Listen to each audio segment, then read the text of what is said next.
I remember the way the church bells rang that morning, slow and solemn, like they were mourning something that hadn't died yet. Standing there in the back pew, my hands clasped tight around a crumpled tissue, I watched my husband, my soon-to-be ex-husband, stand at the altar, his face lit by the soft glow of stained glass light. He looked so sure of himself, smiling that easy smile I'd fallen for 20 years ago. And beside him, in a dress as white as fresh snow, was my sister, my own flesh and blood, beaming like she'd won some grand prize. The air smelled of lilies and polished wood, and I could feel the weight of every eye in the room, though none had noticed me yet. I waited, heart pounding in my chest like a trapped bird, until the minister asked if anyone had reason to speak. That's when I stood up, my voice steady as I said, "I do." But let me take you back, because stories like this don't start at the end. They build, layer by layer, until the truth cracks everything wide open. My name is Evelyn, and for most of my life, I thought I had it all figured out. I grew up in a small town in Georgia where the summers were thick with humidity and the evenings buzzed with cicadas. My sister, Clara, was 2 years younger than me, always the wild one, with her laughter that could fill a room and her eyes that sparkled like she knew secrets the rest of us didn't. We were close, or at least I thought we were, shared a bedroom until I left for college, whispered about boys under the covers, promised we'd always have each other's backs. I met Thomas at a church picnic when I was 22. He was tall, with broad shoulders from working construction, and a quiet way about him that made me feel safe. His hands were calloused, but when he touched my arm that first time, it was gentle, like he was handling something precious. We dated for a year, got married in the same little church where everything would unravel years later. Clara was my maid of honor, giggling as she helped me into my dress, telling me I looked like a princess. "You're so lucky, Evie," she'd say, her voice light but with a hint of something I couldn't place back then. Envy, maybe. But I brushed it off. Sisters tease, don't they? Our life together was simple, the kind you read about in those feel-good novels but never quite believe.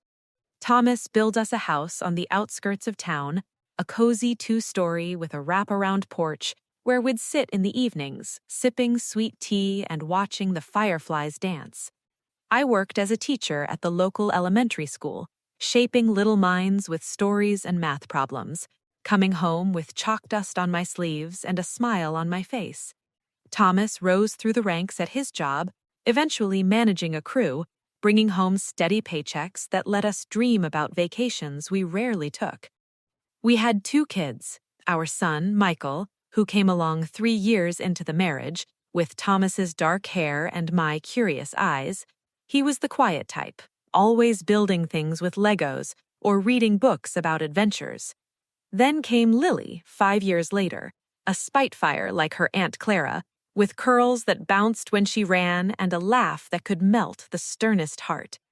Family dinners were my favorite. The clink of forks on plates, the smell of pot roast simmering in the oven, Thomas carving the meat while the kids chattered about their day. Clara would drop by often, especially after our parents passed, first Dad from a heart attack, then Mom from the grief that followed. She'd bring desserts from the bakery where she worked, her apron still dusted with flour, and we'd sit around the table, sharing stories until the candles burned low. Thomas and I weren't perfect, no marriages. There were arguments over money, like when he wanted to buy that old truck and I said we needed to save for the kids, or the times he'd work late, coming home with the scent of sawdust and sweat, too tired to talk much. But we'd always make up, a kiss in the kitchen, his arms around me as we swayed to no music. I trusted him, you see, trusted the life we'd built. Clara was part of that too. She dated around, never settling down, always joking that she was waiting for her Prince Charming. I'd tease her back, saying maybe she should stop looking in all the wrong places. Little did I know. It started small, the way these things often do. One evening, about a year ago, Thomas came home later than usual. The clock on the mantel ticked past 8, and the kids were already in bed. I was in the living room, folding laundry, the fresh scent of detergent filling the air. When he walked in, his shirt was rumpled, and there was a faint smudge of lipstick on his collar, not mine. I noticed it right away, but he brushed it off with a laugh. His stir must be from hugging Aunt Clara goodbye at the bakery, he said, his eyes meeting mine steadily. She stopped by the site today with coffee for the crew. It made sense. Clara did things like that, spontaneous and kind. I nodded, pushed the gout down, and we went to bed like nothing happened. But doubts are like weeds. They grow if you don't pull them out. A few weeks later, I was at the grocery store, pushing my cart down the aisle of canned goods, when I overheard two women whispering, "Did you see Thomas and Clara at the diner last week? Looked awfully cozy." My heart skipped, but I told myself it was gossip, small-town nonsense. Still, that night, as Thomas snored softly beside me, I lay awake staring at the ceiling fan spinning lazy circles. The sheets felt too warm, too confining. I started paying attention then to the way his phone buzzed more often, how he'd step outside to answer calls, his voice low and muffled through the screen door. Clara changed too. She visited less, her excuses flimsy, busy at work or got a date tonight. When she did come over, there was a new tension, her eyes darting to Thomas a beat too long, her laugh a touch too forced. One afternoon, I found a receipt in Thomas's pocket while doing laundry, dinner for two at a restaurant outside town, the kind with candlelight and soft music. The date was a night he said he was working late. I confronted him gently over coffee the next morning, the steam rising between us like a veil. "What's this?" I asked, sliding the paper across the table. He glanced at it, his face paling just a fraction before he recovered. "Client dinner, Evie, you know how it is." His hand covered mine, warm and familiar, and I wanted so badly to believe him. The suspicion settled in my chest like a stone, heavy and cold. I didn't want to believe it, so I started watching closer, the way you might watch storm clouds gathering on the horizon, hoping they'll pass without rain. Thomas's late nights became more frequent. He'd come home smelling faintly of perfume, not the cheap kind, but something floral and expensive that Clara sometimes wore when she went out. I'd ask how his day was, and he'd give me that tired smile, kiss my forehead, and say, "Long one, honey, let's not talk shop." His phone stayed face down on the counter now, or tucked in his pocket even when he showered. Little things, but they added up. One Saturday morning, I was in the kitchen making pancakes. The kids loved them with blueberries scattered on top like little purple jewels. The batter sizzled on the griddle, filling the house with that sweet, comforting smell. Thomas was upstairs, getting ready for what he called a quick errand. Clara had texted me the night before saying she might stop by for coffee. When the doorbell rang, I wiped my hands on the apron and opened it, expecting her bright smile. But it was just the mailman with a package. I thanked him and closed the door, glancing out the window as Thomas pulled out of the driveway in his truck. Something made me linger there, watching the dust settle on the gravel road. Later that afternoon, I drove into town to pick up Lily from her dance class. The studio was in the old part of town with brick buildings and window boxes full of geraniums. As I waited in the parking lot, scrolling absent-mindedly through my phone, I saw Clara's car pull into the lot across the street, the one behind the cafe with the outdoor patio. She stepped out, smoothing her sundress, and then Thomas got out of the passenger side. My breath caught.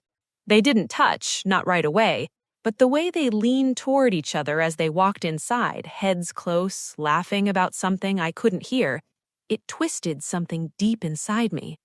I didn't follow them. I sat there until Lily came running out, her little ballet bag bouncing on her shoulder, cheeks flushed from practice. "Mom, can we get ice cream?" she asked, climbing into the car. I smiled, said sure, and drove us to the parlor on Main Street, all while my mind spun in circles. That night, I lay beside Thomas, listening to his steady breathing, and wondered how long I could keep pretending. The real discovery came a few months later, on a rainy Tuesday that smelled of wet earth and ozone. The kids were at school, and I'd taken the day off to sort through old boxes in the attic. Photos, baby clothes, things I'd been meaning to organize. Thomas had left his laptop on the kitchen table, open and still logged in. He'd rushed out that morning saying he had an early meeting. Curiosity got the better of me. I told myself I was just checking the weather, but my fingers found his email instead. There they were, messages between him and Clara, going back almost 2 years. Not just flirty words, but plans. Weekends away disguised as work trips, photos of hotel rooms, declarations that made my stomach turn. "I can't wait until we don't have to hide anymore," Clara had written. Thomas replied, "Soon, baby, I'm working on it." There were details about how he'd been transferring money to an account in her name, small amounts at a time so I wouldn't notice, and the worst, a draft of divorce papers he had a lawyer prepare, citing irreconcilable differences, with a settlement that would leave me with barely enough to keep the house. I sat there for a long time, rain tapping against the window like fingers trying to get in. My hands shook as I scrolled, tears blurring the screen. How could they? My husband, the man who'd held me through miscarriages and funerals, who promised forever in front of God and family. And Clara, my sister, who'd cried on my shoulder when boys broke her heart, who'd been there when our parents died. The betrayal wasn't just sharp, it was bone deep, the kind that makes you question every memory, every laugh we'd shared. I didn't scream or throw things. I closed the laptop quietly, went upstairs, and sat on the edge of our bed, staring at the wedding photo on the dresser, us young and smiling, Clara standing just behind me in her bridesmaid dress. That's when the plans started forming, slow and deliberate, like ice spreading across a pond. I wasn't going to confront them right away. No late-night fights, no accusations that they could deny or twist. I needed proof they couldn't escape, and I needed them to feel safe enough to take the final step. Over the next months, I became an actress in my own life. I smiled when Thomas came home, cooked his favorite meals, asked about his day like nothing was wrong. With Clara, I kept up our weekly phone calls, listened to her vague complaints about work, even invited her over for Sunday dinner. Inside, I was gathering everything: printed emails, bank statements showing the transfers, photos I'd taken discreetly of them meeting in parking lots. I met with a lawyer of my own, quietly, protecting the house and the kids' future. And I waited for the moment they'd give me, the one that would make the truth undeniable to everyone. It came in the form of a cream-colored envelope slipped into our mailbox one spring afternoon. An wedding invitation. Thomas and Clara, to be married in June at the same little church where Thomas and I had said our vows. The paper was thick, embossed with gold swirls, and my name was on the guest list, right there in elegant script. They wanted me to watch. I held that invitation in my hands, feeling the weight of it, and I knew exactly what I would do. The months leading up to the wedding were a blur of careful steps, like walking a tightrope over an abyss. I kept my routine steady, waking early to brew coffee, its bitter aroma grounding me as I packed lunches for the kids. Michael, now 17, was focused on his college applications, typing away in his room with that determined furrow in his brow. Lily, 12 and full of questions, would chatter about school dances and friends while I braided her hair, my fingers moving on autopilot. Thomas noticed nothing amiss. Why would he? I was the same Evelyn, supportive wife, doting mother, only now every smile was measured, every touch a reminder of what was coming. I started by securing our finances. Quietly, I opened a separate bank account, transferring small sums from our joint savings, nothing he'd miss right away. My lawyer, a kind woman named Miss Harper with a no-nonsense bob and glasses that perched on her nose, helped me file preliminary papers. "You're smart to do this now," she said during our meetings in her cluttered office, the air thick with the scent of old books and fresh ink. "Evidence like this, it's ironclad." I showed her everything: the emails, the receipts, even recordings I'd started making of Thomas's late-night calls, his voice muffled but clear enough through the bedroom door. With Clara, it was harder. She'd call, her voice bubbly over the line, gushing about wedding details, the flowers, the cake, the honeymoon in Florida. "Evie, you have to come," she'd say, as if it were just another family event. "It wouldn't be the same without you." I'd murmur agreements, my throat tight, while picturing her face when the truth hit. Part of me ached for the sister I'd lost, not just to betrayal, but to whatever emptiness had driven her to this. Had she always resented me? The stable life, the family? Or was it simpler? Greed? Lust? A thrill that burned bright but left ashes? I confided in no one at first, not even my closest friend from church, Martha, who'd bring casseroles and share gossip over tea. The isolation was heavy, like carrying a secret stone in my pocket. But I needed it that way. Any leak could tip them off. Instead, I poured my energy into the kids, making sure they felt secure. We baked cookies on rainy afternoons, the kitchen warm with cinnamon and laughter. Thomas would join sometimes, ruffling Michael's hair or twirling Lily around, and I'd watch him, wondering how he could pretend so well. As the wedding date neared, I planned my reveal meticulously. No dramatics, just the facts, laid bare in front of everyone who mattered. I made copies of the key emails and photos, bound them in simple folders, one for each side of the family. The church was small, intimate. Our aunts, uncles, cousins would all be there, along with friends from town. Thomas had told the kids he was going on a business trip that weekend, a lie that stung but gave me space. I'd drop them at Martha's, saying I had errands, then slip into the back of the church unnoticed. The night before, I couldn't sleep. The house was quiet, save for the hum of the refrigerator downstairs. Thomas was out, another late meeting, no doubt, finalizing details with Clara. I sat at my vanity, brushing my hair in long, slow strokes, staring at my reflection. The woman looking back had lines around her eyes I hadn't noticed before, but there was steel in her gaze, too. I thought of our parents, how Mom would have wept, Dad would have thundered. "Family doesn't do this," he'd say, his voice gravelly from years of smoking. But they were gone, and it was up to me now. Morning came with a soft dawn light filtering through the curtains. I dressed simply, a gray dress that blended in, low heels that wouldn't click on the church floor. The drive there felt eternal, the radio playing some old country song that I switched off midway. Parking a block away, I walked to the church, the air crisp with the scent of blooming magnolias. Guests were arriving, chatting in clusters outside. Thomas's brother in a suit too tight, Clara's high school friends giggling like nothing had changed. I slipped inside through a side door, taking a seat in the last row, half hidden by a pillar. The organs started, a low swell that vibrated in my chest. Bridesmaids filed in, then Clara, radiant in white lace, veil trailing like a ghost. Thomas stood tall at the altar, tugging at his tie, a nervous grin on his face. The minister, old Reverend Hayes with his quavering voice, began the ceremony. Vows were exchanged, rings slid on fingers. My pulse thrummed in my ears, drowning out the words. Then came the moment.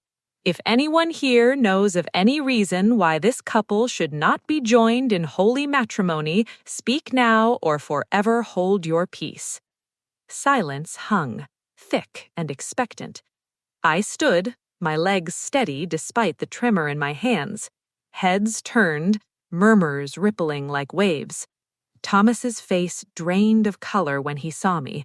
Clara's hand flew to her mouth. "I do," I said, my voice clear, carrying through the hushed space. "Because Thomas is still married to me." The words hung in the air like smoke after a gunshot. Whispers erupted, chairs scraping as people shifted, eyes wide. Thomas stepped forward, his face a mask of shock and something darker. Fear, maybe. "Evelyn, "What are you doing here?" he stammered, his voice low but carrying in the quiet church. Clara clutched her bouquet tighter, petals fluttering to the floor like fallen snow. The minister cleared his throat, adjusting his glasses, looking between us as if waiting for a cue. I walked down the aisle slowly, my heels soft on the carpeted path, folders tucked under my arm. The scent of lilies was overpowering now, cloying in my throat. "I'm speaking my piece, Thomas," I said, keeping my tone even, though my heart raced. "You've been planning this for a while, haven't you? A new life with Clara? But you forgot one thing. You're still married to me." Gasps rippled through the crowd. Aunt Muriel, our mother's sister, covered her mouth with a handkerchief. Thomas's brother stood, frowning, but I didn't stop. I handed the first folder to the minister. "These are copies of emails between Thomas and Clara. Dates, plans, even money transfers from our joint account." I turned to the congregation, passing folders to the front rows. "And these are for all of you. Proof of the affair, the lies. Thomas never filed for divorce. He just hoped I'd stay in the dark while he started over." Clara's face crumpled, tears streaking her makeup. "Evie, please," she whispered, reaching out, but I stepped back. "How could you?" I asked her, my voice breaking just a little. "My sister. We shared everything. Clothes, secrets, grief. But this? Stealing my husband?" Thomas found his voice then, angry now, his neck flushing red. "This is ridiculous. Evelyn's just bitter. We've been separated in all but name." Lies, of course, but I was Ray. I pulled out my phone, hitting play on a recording. His voice filled the church. "Soon, baby, I'll handle Evelyn," followed by Clara's laugh. The room went silent, then exploded in murmurs. "That's not—" Thomas started, but his brother cut him off, standing now. "Tom, what the hell is this?" Others chimed in, cousins demanding explanations, friends shifting uncomfortably. Clara sank onto the altar steps, her dress pooling around her like a deflated dream. "It wasn't supposed to be like this," she sobbed. "We fell in love, Evie. It just happened." Just happened, as if betrayal was an accident, like spilling coffee. I knelt beside her, not out of pity, but to look her in the eye. "Love doesn't build on lies, Clara. You could have told me, faced it like family. Instead, you plotted behind my back." She looked away, shoulders shaking. Thomas hovered, helpless, as the minister closed his Bible with a snap. "This ceremony cannot proceed," he said firmly. "Not under these circumstances." Guests began to leave, some pausing to hug me, whispering support. "We're with you, dear," Aunt Muriel said, her hand warm on my arm. Thomas tried to follow me out in the vestibule. "Evelyn, let's talk, privately." I shook him off gently. "We will, in court. My lawyer has everything." His face fell, the confident man I'd known crumbling. For a moment, I saw regret in his eyes, but it was too late for that. Outside, the sun was high, mocking the storm inside. I drove home in a daze, the folders scattered on the passenger seat. The kids were still at Martha's. I'd have to tell them soon, but not today. Not while the wound was so fresh. In the weeks that followed, the consequences unfolded like a slow, unraveling thread. Word spread through town faster than wildfire. Gossip at the grocery store, hushed talks at church. Thomas moved out that night, crashing with a friend until he found a rental. Clara holed up in her apartment, calling me daily at first, apologies tumbling out like loose change. "I'm so sorry, Evie. I was stupid, lonely." I listened, but forgiveness wasn't immediate. "You broke our family," I told her, my voice steady over the phone. "That takes time to mend, if it can." The divorce was swift, thanks to the evidence. Miss Harper handled it with precision, ensuring I kept the house, primary custody, and a fair share of assets. Thomas fought at first, but the judge, a stern woman with kind eyes, saw through it. "Adultery and fraud don't make a strong case, Mr. Reynolds," she said during the hearing, her gavel a punctuation mark. He ended up with supervised visits for a while, until the kids were ready. Michael was furious, barely speaking to his dad. Lily cried a lot, asking why. I held them close, explaining as best I could without venom. People make mistakes, but we choose how to heal from them. Clara faced her own fallout. The bakery let her go. Small town, big scandal. Family distanced themselves. Even Aunt Muriel stopped inviting her to gatherings. She sought therapy, sent letters of remorse. One day, months later, we met on a park bench, the leaves crunching underfoot in autumn air. I was jealous, she admitted, twisting a ring on her finger. You had it all. I wanted that. I nodded, the pain softer now. Jealousy doesn't justify betrayal, but maybe we can start over, as sisters, not enemies. Healing came in pieces. I repainted the house, fresh colors to wash away old memories, joined a book club, laughed with new friends over wine. The kids adjusted. Michael headed to college. Lily found solace in art. Thomas remarried eventually, someone new, but that's his story now. Me, I found strength I didn't know I had, the kind that comes from facing the dark and choosing light. Looking back now, from the quiet of my porch on a cool December evening, I can see how far I've come. The house feels different these days, lighter somehow. I've changed the curtains to a soft blue that catches the morning sun, planted new hydrangeas along the walkway, their blooms heavy and full like promises kept. The kids come home often, Michael on breaks from college, his duffel bag thumping up the stairs, stories of dorm life spilling out over homemade lasagna. Lily, taller now, with her sketches pinned to the fridge, curls her legs under her on the couch while we watch old movies, the kind with happy endings we both need. Healing wasn't a straight line. There were nights, especially at first, when the silence pressed in too hard. I'd sit in the kitchen with a cup of chamomile tea gone cold, replaying memories, good ones tangled with the bad. Thomas's laugh during our honeymoon in the mountains, the way he'd carry Lily on his shoulders at county fairs. Then the sharper ones, Clara's hand on his arm at family gatherings, glances I'd dismissed as nothing. Grief has layers, you see. I mourned not just the marriage, but the sister I thought I had, the trust I'd given so freely. I started small steps towards something new, joined a women's group at church, women like me who'd walked through fire and come out stronger. We'd meet in the fellowship hall, coffee percolating in the old machine, sharing stories without judgment. One evening, a lady named Ruth, widowed young, took my hand and said, "Pain carves out space for better things, honey. You'll see." Her words stuck. I went back to teaching, pouring extra love into my classroom, watching little faces light up when they finally understood a hard concept. It reminded me I was still good at something, still needed. With Clara, the road was longer. She moved away for a while, to Atlanta, working in a coffee shop, trying to start over.